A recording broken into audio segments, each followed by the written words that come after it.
Mtazamaji, hujambo? Hii ni TCAA.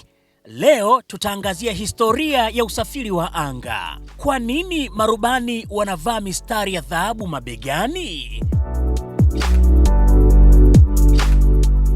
Umewahi kujiuliza kwa nini marubani duniani kote huvaa sare zinazofanana na za maafisa wa jeshi la wanamaji, zikiwa na mistari ya dhahabu mabegani? Historia yake inaanzia mwanzoni mwa maendeleo ya usafiri wa anga wa kibiashara, hasa miaka ya 1930. Wakati huo, baadhi ya ndege za mwanzo zinazojulikana kama flying boats zilikuwa zikitua na kuondoka juu ya maji. Kutokana na hali hiyo, sekta ya anga ilikopa mila na utaratibu wa jeshi la wanamaji, ambalo tayari lilikuwa na mfumo unaotambulika wa sare, vyeo na nidhamu. Mashirika ya ndege yaliiga mfumo huo ili kuonyesha mamlaka, taaluma na kuwapa abiria imani kwamba walikuwa mikononi mwa watu wenye uwezo na uwajibikaji. Ndiyo maana hadi leo marubani wengi duniani huvaa mistari ya dhahabu mabegani.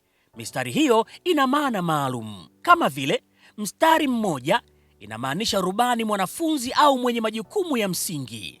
Mistari miwili ni rubani msaidizi, yani first officer. Mistari mitatu, rubani mwandamizi au rubani mwenye majukumu ya mafunzo katika baadhi ya mashirika ya ndege. Mistari minne, nahodha wa ndege au kapteni, ambaye ndiye mwenye mamlaka ya mwisho katika uendeshaji wa ndege wakati wa safari. Ingawa mashirika ya ndege yanaweza kutofautiana kidogo katika matumizi ya vyeo, hivyo mfumo wa mistari umeendelea kutumika duniani kote kwa sababu ni rahisi kutambua majukumu ya kila rubani na ni sehemu ya utamaduni wa taaluma ya urubani.